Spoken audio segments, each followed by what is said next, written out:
할렐루야. 우리 사랑하는 오펠라이카 제일침대교회 성도 여러분, 주 안에서 평안하셨죠?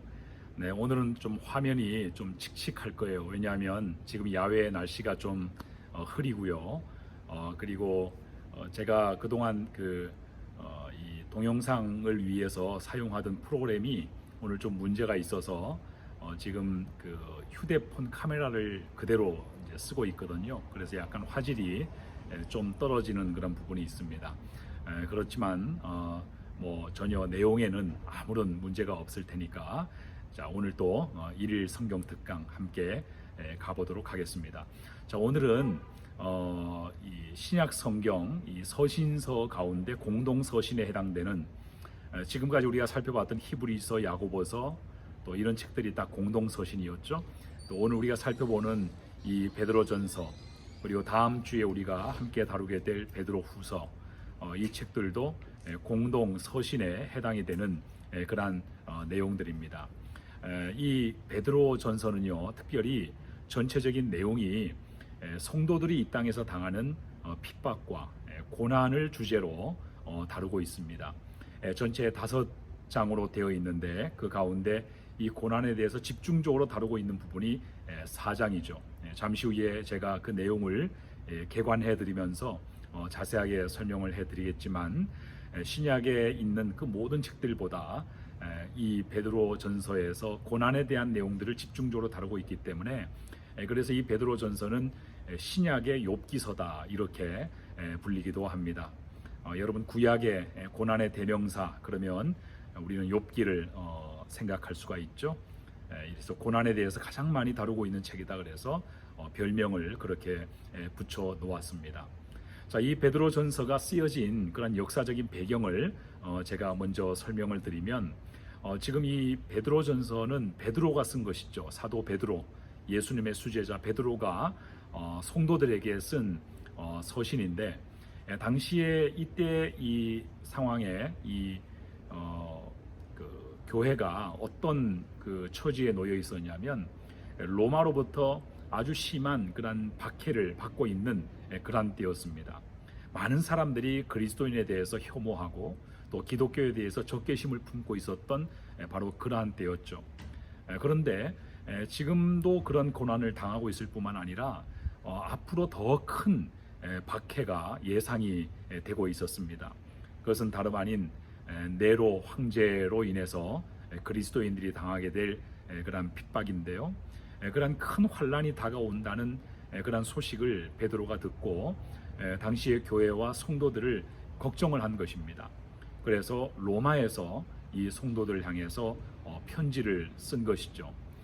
그래서 이 성도들이 그런 환란이나 또 지금 당하는 것보다 더 큰 박해가 다가왔을 때 그들의 믿음에 흔들리지 않고 또 무엇보다 그들이 낙심하지 않게 하기 위해서 베드로가 이 편지를 쓴 것입니다. 그래서 이 로마 제국 이 전체에 걸쳐서 주어지는 이 박해의 성격을 베드로가 성도들에게 먼저 일깨워 주기를 원했고요. 우리가 고난을 극복하고 이겨내는 데 있어서 무엇보다 중요한 것이 이 고난의 성격이 무엇인가 하는 것을 아는 것이 중요하지 않습니까? 우리가 아무리 신앙생활을 하고 하나님을 믿는다고 해도 우리가 그냥 그 고난의 의미, 또 고난에 담겨져 있는 영적인 의미, 또 그리스도인이 이 세상에서 고난 당하는 것과 또 세상 사람들이 이 세상에서 고난 당하는 것이 그 외적인 형태는 비슷하다 할지라도, 그러나 엄연히 그 의미는 다른 것이죠. 그렇기 때문에 성도가 고난을 극복하고 환난을 이겨내는 데 있어서 중요한 것은 먼저 그 고난의 성격을 아는 것입니다. 그 고난의 성격을 하나님의 말씀에 비추어서 먼저 파악을 하는 것입니다. 그것이 굉장히 중요해요. 그래서 그 의미를 먼저 알게 되면 그 다음부터 이제 고난에 어떻게 처신할 것인지, 또 고난에 대해서 어떻게 행동을 취할 것인지, 그 다음 단계가 우리에게 주어지게 되는 것이죠. 그리고 이것을 우리가 보는 관점이 아닌 하나님이 보시는 관점으로 고난을 이해하게 되면, 그러면 그 다음부터는 하나님과 함께 이 고난의 과정을 통과해가는 그러한 그 과정으로 이어지게 되는 것입니다. 그래서 그런 심한 핍박이 주어진다 할지라도 흔들리지 않는 믿음으로 굳건하게 설 수 있도록 하기 위해서 이 편지를 썼습니다. 자, 오늘은 이 베드로 전서의 전체적인 내용을 제가 세 파트로 해서 어떤 핵심 메시지가 거기에 담겨져 있는지 그것을 제가 설명을 드리면서 이 고난에 대한 이야기도 좀 더 자세하게 말씀을 드리도록 그렇게 하겠습니다. 자, 베드로전서의 개관을 보시면 먼저 1장 1절부터 2장 12절까지가 첫 번째 부분입니다. 자, 거기는 어떤 내용들을 베드로가 강조를 하고 있냐면 성도가 이미 받은 또 성도가 지금 현재 누리고 있는 구원에 대해서 이야기해 주고 있습니다. 자, 성도가 이 세상을 살아가는 데 있어서 가장 중요한 것이 우리가 어떤 사람들인가 하는 것을 아는 것입니다. 또 우리가 하나님의 은혜로 얻은 우리의 구원이 어떤 구원인가를 아는 것입니다. 우리가 하나님께로부터 어떤 사랑을 받고 있는가 하는 것을 아는 것이 굉장히 중요하죠. 물론 사도 베드로도 그 안타까운 마음, 또 성도들을 또 교회를 염려하는 그 마음이 앞서서 먼저 이 고난을 주제로 이야기할 수 있지만, 그러나 이 사도 베드로가 정말 중요하게 여기는 것은 무엇이냐면 우리가 어떤 상황에 둘러싸인다 할지라도 우리의 믿음을 보존하고 우리가 그 가운데에서 인내할 수 있고 또 우리가 승리할 수 있는 것은 무엇보다도 하나님 보시는 관점에서 우리가 어떤 사람인가를 아는 것이다. 하나님께서 우리를 구원해 주신 그 하나님의 사랑을 우리가 먼저 아는 것이다. 그것을 사도 바울이 잘 알고 있기 때문에 첫 번째 이 부분에서는 성도가 누리고 있는 그 구원에 대해서 이야기해 주고 있는 것입니다. 자, 그래서 여기에서 성도가 구원받기까지 하나님께서 어떠한 역사를 보여주셨는가 하는 것을 설명하는데요. 1장 2절에서 12절까지는 우리가 얻은 그 구원의 풍성함에 대해서 이야기합니다. 그 어떤 고난이나 어떤 환난과도 비교할 수 없는, 우리가 고난 때문에 당하는 그 고통의 크기와는 전혀 비교할 수 없는 하나님의 구원의 그 풍성함, 또 하나님의 사랑의 그 크기와 깊이와 그 넓이에 대해서 사도 베드로가 이야기를 해주고 있는 것이고요. 또 이어지는 13절부터 2장 13절까지 보면 이러한 구원을 우리가 받았기 때문에 이 환난의 때에 우리가 무엇보다 명심해야 되는 것은 이 구원을 지키고 또 그 이 구원을 받은 자로서 그 복음 위에 우리가 굳건하게 믿음을 끝까지 힘쓰는 것, 그것에 대한 강조를 하고 있습니다. 여러분, 고난을 이겨내는 가장 중요한 방법은요, 우리가 우리의 믿음의 삶을 계속해 나가는 것입니다. 우리 믿는 사람들은 어떤 문제든 항상 믿음의 자세를 항상 유지하는 것에서부터 우리는 그 어려움들을 극복하고 문제를 해결해 나갈 수가 있는 것이죠. 고난은 우리의 믿음을 위협하죠. 또 사단이 또 그러한 고난이나 어려운 문제들을 이용해서 가장 주로 공격하는 타겟은 바로 성도의 신앙입니다. 성도의 신앙을 흔들기 위해서 마귀는 문제를 이용하고 또 고난을 이용하고, 그것이 사람을 통해서 오는 고난이든 아니면 물질로 오는 고난이든 아니면 건강상에 오는 고난이든 그 어떤 삶의 문제라 할지라도 마귀는 반드시 그것을 이용해서 성도의 믿음을 위협합니다. 그렇기 때문에 우리가 고난을 받는다고 해서 우리의 믿음의 자리를 이탈하거나 또 믿음의 삶을 우리가 중단해 버리게 되면 우리는 질 수밖에 없는 것이죠. 넘어지게 되는 것입니다. 아주 심각한 그런 영적인 침체에 빠지게 되는 것입니다. 육신적으로 어려운 것은 말할 것도 없고, 또 무엇보다 믿는 사람들에게 있어서는 이 믿음이 너무나도 중요한 것 아니겠습니까? 어려움 속에서도 하나님을 느낄 수 있고 또 하나님을 예배할 수 있고 하나님을 잃어버리지 않고 늘 하나님과 함께 동행할 수 있다는 바로 이 사실 자체가 성도들에게는 핵심이고 그것은 보배와 같은 것인데, 만약 고난 때문에 우리가 힘들다고 믿음의 자리를 이탈하게 되면 그러면은 육신적인 그 고난 때문에 다가오는 육신적인 어려움도 어려움이지만 성도가 가장 어렵게 되는 것은 바로 영적인 어려움인 것이죠. 바로 그런 일들 때문에 사도 베드로는 먼저 우리가 얻은 그 구원의 풍성함과 함께 그 구원의 교리 위에서, 믿음 위에서 굳건하게 믿음의 자리를 지켜라, 이렇게 권고를 하고 있는 것입니다. 그것이 이 베드로전서의 첫 번째 부분이고요. 또 두 번째 부분을 보시면 성도의 복종하는 삶에 대해서 강조를 하고 있습니다. 자, 2장 13절부터 3장 12절까지 보면 거기에 성도들이 가지게 되는 여러 가지 관계들을 예를 들면서 서로 복종할 것을 그렇게 당부를 하고 있어요. 그래서 2장 13절에서 20절까지를 보면 먼저 권세자들에게 복종할 것을 그렇게 권고를 하고 있습니다.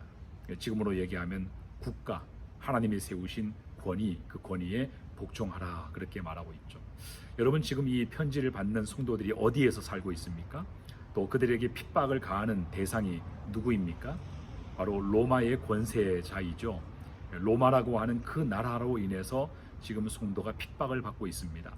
그런데 바로 그 핍박의 가해자가 로마인데, 또 정부이고 또 권세자들인데, 베드로가 성도들에게 국가의 그 권세에 복종하라, 이렇게 말하는 것은 어떻게 보면 좀 잘 맞지 않는 그런 이야기 같죠.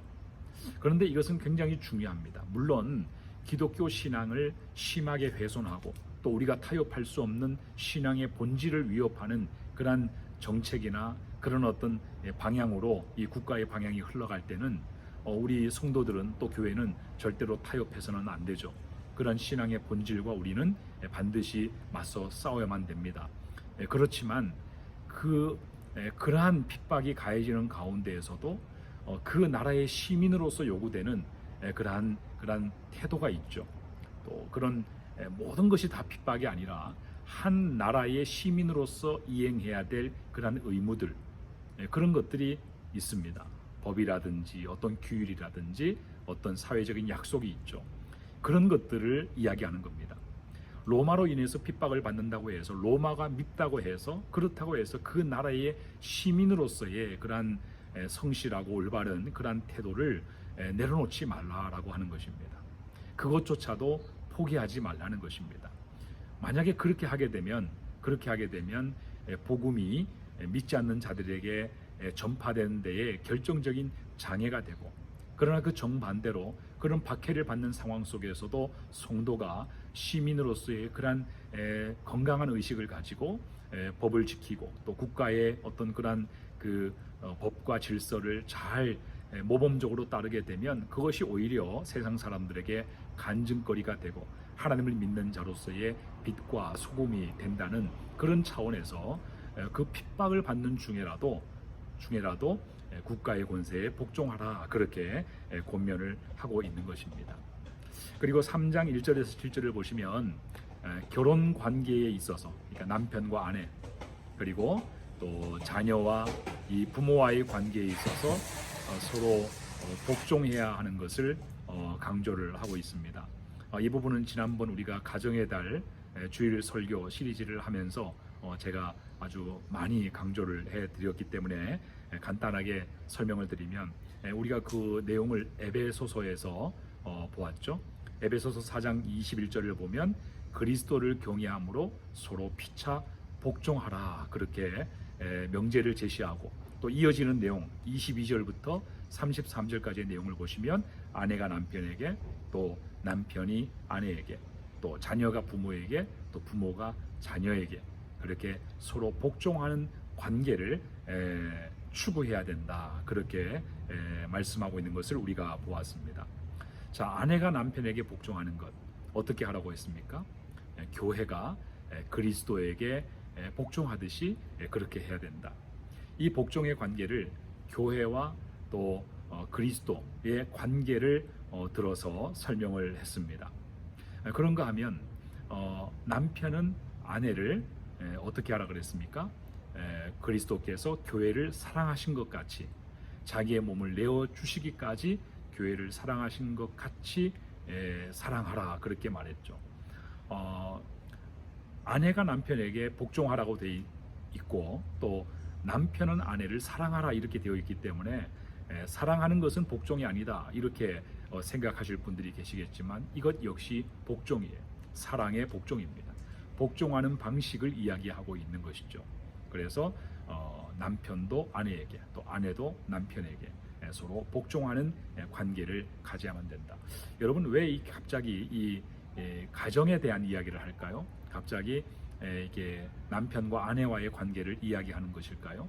그것은 성도가 고난을 당하거나 핍박을 당하면, 어려움이 찾아오면 가장 먼저 위협받는 부분이 우리의 신앙적인 부분이기도 하지만 또 한 가지 위협을 받는 대상이 바로 우리의 가정이기 때문이죠. 그래서 국가에 대한 그런 복종과 아울러서 무엇보다 성도의 가정이 깨어지면, 그러면 교회로서 또 성도로서의 그런 어떤 가치가 무너지게 되고, 또 가정의 화평이 무너지게 되면 하나님께 대한 그 신앙이 세상에서가 아닌 가정에서 무너지는, 가정에서 위협받는 그러한 상황이 되기 때문에, 그래서 베드로가 이 가정에서 남편과 아내, 또 자녀와 부모 사이의 복종의 관계를 이야기하고 있는 것입니다. 그리고 자녀가 부모에게, 자녀는 부모에게 순종함으로 복종하고, 또 부모가 자녀에게, 또 부모는 자녀들을 오직 주의 교양과 훈계로 양육함으로써 복종해야 된다. 자, 이러한 서로 복종의 관계는 결과적으로 그리스도에 대한 복종을 나타내는 것입니다. 그래서 여러분, 우리가 누군가에게 우리가 사랑으로, 또 우리가 친절하게, 또 상대방을 배려하면서 자기 중심이 아닌 어떤 이타적인 그러한 태도를 가지고 사람들을 대하는 것은, 그것은 곧 그리스도에게 복종하는 겁니다. 예수 그리스도에게 하는 것과 같은 것입니다. 그렇게 간주하시는 것이죠. 예수님의 고난과 그 죽으심 그 자체가 바로 성부 하나님의 그 뜻에 복종하신 것이고, 또 죄인들에게 또 사랑으로 예수님이 복종하신 것이죠. 우리가 죄인 되었을 때에 예수님께서 자기를 우리를 위하여 희생제물로 내어주신 것, 그것은 엄밀하게 얘기하면 예수님이, 죄 없으신 예수님이 죄인들에게 복종하신 것입니다. 그렇게 섬기신 거예요. 그래서 우리가 예수 그리스도의 본을 따르는 자들이라면 우리 주변의 모든 관계들과 더불어서 그러한 복종의 관계가 되어야만 된다. 바로 그것을 이야기하고 있는 것입니다. 우리가 인간관계를 하다 보면 어떤 말도 안 되는 상황이 있을 수가 있죠. 말도 안 되는 그런 대우를 받고, 또 말도 안 되는 그런 경우들을 많이 겪을 수가 있습니다.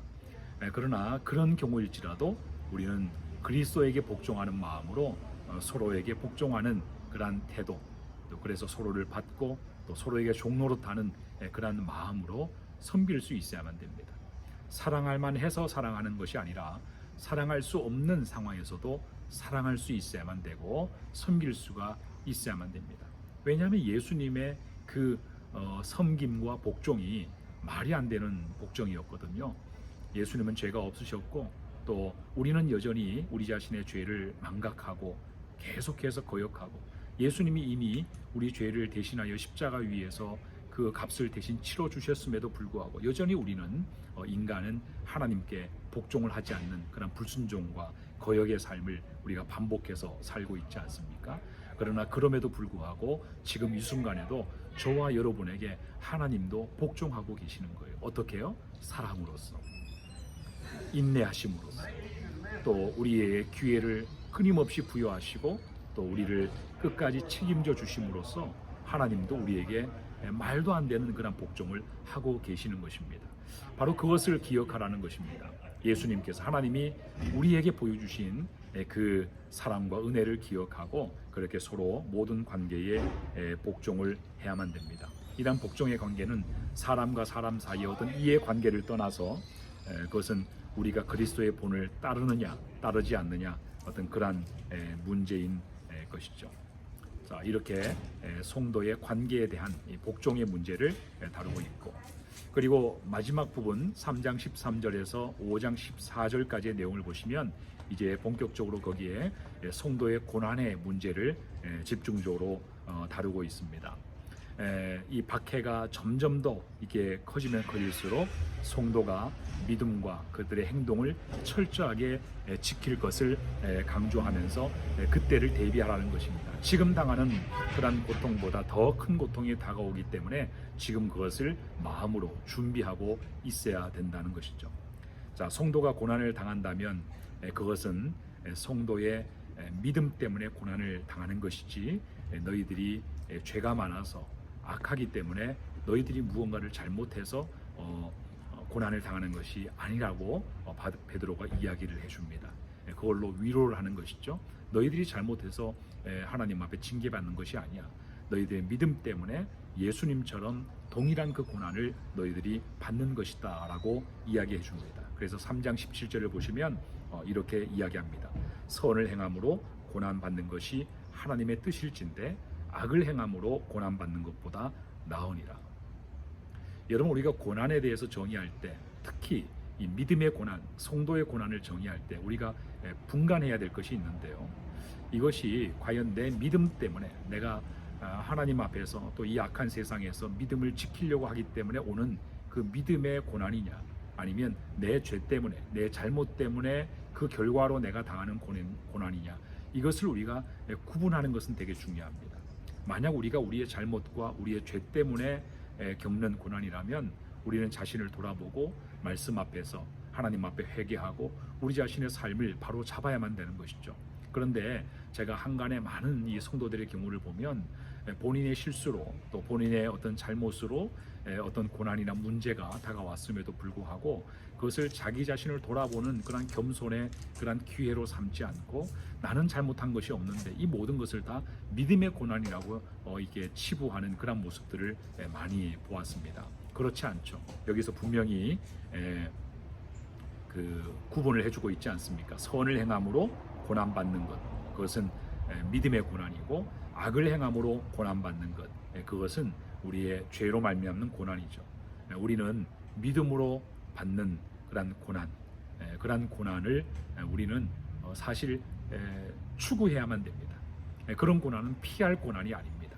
우리가 믿음으로 고난받는 것은 그 영광스럽게 여겨야만 되는 그런 일이죠. 바로 그것을 이야기하는 것입니다. 그리고 2장 20절에 보면 이렇게 말합니다. 이를 위하여 너희가 부르심을 받았으니 그리스도도 너희를 위하여 고난을 받으사 너희에게 본을 끼쳐 그 자취를 따라오게 하려 하셨느니라. 자, 우리가 믿음의 고난을 당하는 것은 예수님의 발자취를 따라가는 거예요. 우리가 예수님 때문에 고난을 받는다면 우리는 그 길을, 그 과정을 영광스럽게 또 기쁘게 여겨야만 됩니다. 그렇게 함으로써 하나님의 뜻이 이루어지고 하나님께서 성도의 고난을 통해서 영광을 받으시는 것이죠. 그리고 4장 15절에서 16절을 보면 또 이렇게 말합니다. 너희 중에 누구든지 살인이나 도둑질이나 악행이나 남의 일을 간섭하는 자로 고난을 받지 말려니와 만일 그리스도인으로 고난을 받으면 부끄러워하지 말고 도리어 그 이름으로 하나님께 영광을 돌리라 그랬습니다. 자, 그리스도인이 당하는 이 고난과 관련해서 이 베드로는요, 반드시 기억해라. 그리스도인으로서 너희들이 고난받는 것은 그것은 훗날에 반드시 하나님께서 너희들을 높여주시기 위한 그런 것이다. 그래서 하나님의 높여주심을 기대하고 소망하면서 그 고난을 기쁘게 감당하라. 그렇게 말씀하고 있는 것입니다. 대표적으로 베드로전서 1장 초반이죠. 1장 6절과 9절의 내용을 보면 그 부분에 대해서 이렇게 말합니다. 제가 읽어드리면 그러므로 너희가 이제 여러 가지 시험으로 말미암아 잠깐 근심하게 되지 않을 수 없게 되었으나 오히려 크게 기뻐하는도다. 너희 믿음의 확실함은 불로 연단하여도 없어질 금보다 더 귀하여 예수 그리스도께서 나타나실 때에 칭찬과 영광과 존귀를 얻게 하실 것이라. 여러분, 제가 고난에 대한 그 세미나 특강을 하면서 고난의 공식을 말씀드렸죠. 환난은 인내를, 인내는 연단을, 연단은 소망을 이루는 줄을 알미니라. 그래서 성도는 환난 중에 즐거워한다. 그렇게 사도 바울이 이야기를 했었습니다. 여러분, 하나님의 영광을 위해서 이 고난을 받는 사람들은 하나님께서 그들을 변호해 주십니다. 그리고 무엇보다도 예수 믿는 것 때문에 고난을 당하는 그 자체가 우리가 하나님의 자녀들이고 우리가 구원받은 예수 그리스도의 사람들이라는 것을 증명해 주는 것이기 때문에 여러분, 믿음이 없는 사람들은 믿음의 고난을 당할 필요가 없죠. 당하지 않죠. 그러나 우리가 믿는 자이기 때문에, 우리가 예수 그리스도를 믿는다는 그 이유 때문에 우리가 고난을 받는다면 그것은 우리가 하나님의 자녀된 가장 확실한 증거가 되기도 하는 것입니다. 그래서 고난이 오면 오히려 기쁨으로 여기게 되는 것이죠.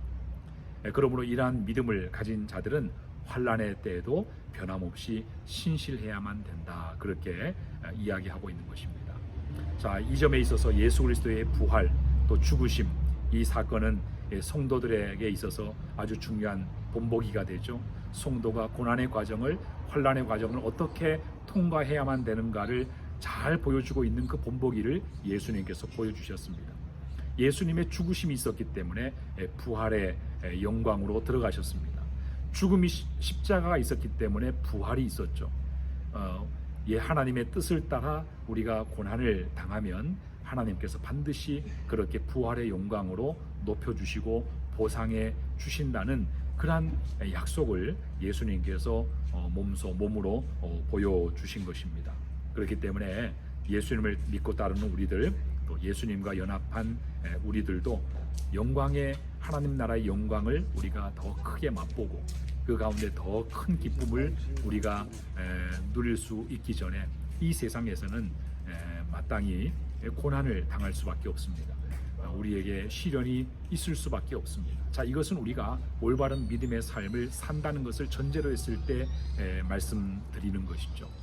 왜냐하면 성도가 이 땅에서 믿음을 잘 지키려고 하면 할수록 더욱더 이 세상으로부터 불이익을 받고 이 세상으로부터 고난을 당할 수밖에 없기 때문입니다. 그러나 이 세상에서 우리가 수십 년을 살아도, 수십 년 동안 이 세상에서 그 믿음 때문에 고통을 당한다 할지라도 하나님 나라에서 하나님께서 우리에게 주실 그 보상에 비하면 그 고난의 크기는 아무것도 아닌 것이 되는 것이죠. 자, 오늘 베드로전서의 내용을 설명을 드렸는데, 자, 여러분 마음속에 이 고난에 대한 그런 개념이 많이 이 말씀을 통해서 많이 좀 바뀌어지길 바라고, 또 이 베드로전서의 말씀을 통해서 고난에 대한 그런 담대함과 또 용기를 가지게 되시길 바라고, 또 고난 속에서도 우리가 그리스도인으로 살아간다는 것이 어떤 것인가 하는 것을 우리가 좀 더 잘 배워서 하나님의 뜻을 이루고 또 주님께 크게 영광 돌려드리는 우리 모든 성도님들이 되시기를 주님의 이름으로 축원합니다. 기도하겠습니다. 좋으신 아버지 하나님, 오늘 베드로전서 개관을 통해서 고난이 찾아올 때 믿음의 고난을 당하는 그러한 성도가 어떠한 자세와 믿음을 지켜야만 되는지 말씀하여 주신 것을 감사를 드립니다. 고난은 힘듭니다. 시련이 오면 누구나가 당황하고 두려워합니다. 그러나 하나님, 이 베드로전서의 말씀을 우리 성도님들이 읽고 묵상할 때 이 말씀을 통해서 고난에 대한 성경적인 관점과 개념을 정립할 수 있도록 인도하여 주시고, 이 당시에 믿음의 사람들처럼 우리도 용기 있고 또 강건한 그런 믿음의 소유자가 되어서 어떤 고난과 문제를 만나도 두려워하지 않고 흔들리지 않는 그런 강한 믿음의 사람들, 그 믿음의 승리를 경험하며 하나님 나라를 소망하는 우리 성도들이 다 될 수 있도록 역사하여 주시옵소서. 주 예수 그리스도의 이름으로 기도하옵나이다. 아멘. 오늘도 수고하셨습니다. 주일 예배 때 함께 뵙겠습니다.